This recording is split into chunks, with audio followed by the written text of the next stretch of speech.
I thought freedom was less work. I was so wrong.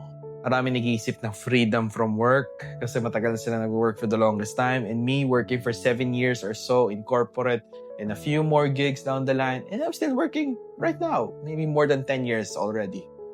But here's the thing. Freedom is not just having less work.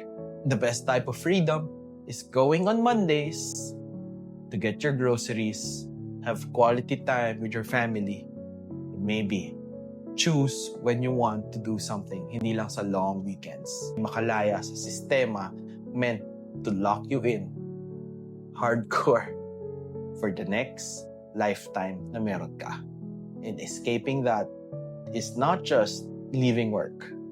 It's being able to choose when and when not to go to work because you're paid enough for the skills that you have.